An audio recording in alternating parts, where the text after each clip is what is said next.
آج تو جب ہمارے درمیان یہ بات بیان ہوتی ہے نا کہ قبر میں ہم حضور کی زیارت کریں گے، میری قوم نعرے لگاتی ہے، عاشقوں کا کلیجہ منہ کو آتا تھا یار کہ قبر میں حضور کی زیارت ہوگی، حضور کا سامنا ہم کیسے کریں گے؟ اتنے پاپ کرتے ہیں، حضور کا دل دکھاتے ہیں، حضور کو اذیت پہنچاتے ہیں۔ اگر حضور کا سامنا ہو گیا اتنے قریب سے، 2 گز زمین ہے، حضور کا اتنے قریب سے سامنا ہو گیا، اور حضور نے یہ فرمایا غدار عشق کا میرے دعویٰ کرتا تھا اور یہود و نصارہ کے طریقے پہ زندگی گزارتا تھا، اور منہ پھیر کر کے چلے گئے، بتاؤ کہاں جاؤ گے؟ اس کی بارگاہ میں مدد طلب کرو گے، اس کی کو دعائی دو گے، کس کو پکارو گے؟ سب نے صف محشر میں للکار دیا ہم کو، اے بے کسوں کے آقا اب تیری دعائی ہے۔ ارے عاشقوں کی طبیعت تو یہ تھی کہ پیر نصیر الدین نصیر کہتے ہیں شرم اسیاں سے نہیں سامنے جایا جاتا، یہ بھی کیا کم ہے تیرے شہر میں آئے ہوئے۔ سرکار غوث پاک جب پہلی مرتبہ حضور کے روضے پر گئے تو غوث پاک رضی اللہ تعالیٰ 1 سیکنڈ بھی کھڑے نہ رہے، اور وہاں سے یہ کہتے ہوئے نکل پڑے اللہ ان کے صدقے میری مغفرت فرما۔ کسی نے کہا عبد القادر جیلانی آپ کھڑے نہیں رہتے؟ فرمایا شرم آتی ہے کیا منہ لے کر کھڑا رہوں؟ جس نے 40 سال تک کے عشاء کے وضو سے فجر کی نماز پڑھی، وہ کہتے کیا منہ لے کر کھڑا رہوں؟ اور ہم قبر میں زیارت کی بات سن کر نعرے لگنے بھی چاہیے، لیکن یہ احساس تو ہو ہم نے کیا کیا ان کی خوشی کا کام، وہ کون سا جرم ہے، وہ کون سا گناہ ہے، وہ کون سا پاپ ہے جو ہماری زندگیوں کے اندر موجود ہے۔ مسلمانوں اگر آپ برا نہیں مانے، کتا ہم سے بازی لے گیا، کم سے کم وہ کتا ہو کر اس نے کبھی اپنے کسی عمل سے نبی کا دل نہ دکھایا۔ ہم نے تو صبح گناہ کر کے نبی کا دل دکھایا، شام گناہ کر کے نبی کا دل دکھایا۔ مسلمانوں ہم سے زیادہ بے غیرت کون ہوگا کہ ہم نے سحری کرنے کے بعد کہا ابھی تو فجر کو بہت ٹائم ہے اور سو گئے، رمضان شریف میں بھی فجر کی نماز چھوڑ دی، تھکن کا بہانہ لے کر بستر میں ظہر گنوا دی، اور عصر کے آخری وقت میں اٹھے اور کہنے لگے کہ افطار کی تیاری کرو کب اذان ہوگی۔ یہ اپنی دن اور اپنی راتیں ہیں، ہائے کیسی غفلت ہے، کس بلا کی میں سے ہے سرشار ہم، دن ڈھلا ہوتے نہیں ہوشیار ہم۔ ثعلبہ کہتے ہیں عمر کیا میرے محبوب کو میرے گناہ کی خبر ہو گئی؟ فاروق اعظم نے کہا مجھے کچھ نہیں پتا، حضور نے تمہیں بلایا۔ پورا وجود کانپنے لگا، نہیں عمر حضور نے بلایا ہے تو میں انکار نہیں کر سکتا، ضرور آؤں گا، لیکن میں حضور کا سامنا نہیں کر سکتا، حضور سے آنکھیں ملانے کے قابل نہیں ہوں، حضور کی بارگاہ میں کھڑے رہنے کے قابل نہیں ہوں، میں اس وقت آؤں گا، مجھے انتظار کرو لے کر کے، جب حضور نماز میں ہوں گے تو مجھے لے کے چلنا تاکہ حضور مجھے نہ دیکھے اور میں حضور کو نہ دیکھ سکوں۔ فاروق اعظم نے کہا بہت اچھا۔ فجر کا انتظار ہوا، فجر کا وقت شروع ہوا، پھر مسجد میں آئے، اس وقت تو پہنچے جب حضور نماز پڑھا رہے تھے۔ حضور کی قرات کی آواز جیسی ثعلبہ کے کانوں میں آئی، چیخ ماری، زمین پہ گر پڑے، بے ہوش ہو گئے۔ نماز فجر کے بعد حضور نے پوچھا کہاں ہے ثعلبہ؟ فاروق اعظم نے کہا حضور وہ تو بے ہوش پڑا ہے۔ آقا نے ثعلبہ کا ہاتھ پکڑ کے ہلایا، ثعلبہ کو ہوش آ گیا۔ آقا نے پوچھا ثعلبہ کیا حال ہے؟ عرض کی حضور گناہ نے میرا حال برا کر رکھا، نفس بدکار نے دل پر یہ قیامت توڑی، عمل نیک کیا بھی تو چھپانے نہ دیا، میرے اعمال کا بدلہ تو جہنم ہی تھا، میں تو جاتا میرے سرکار نے جانے نہ دیا، میرا برا حال ہے آقا گناہ سے۔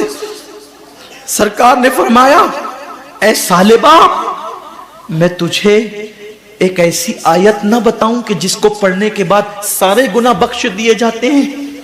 ایسی آیت نہ بتاؤں؟ ثعلبہ نے کہا حضور بتائیں۔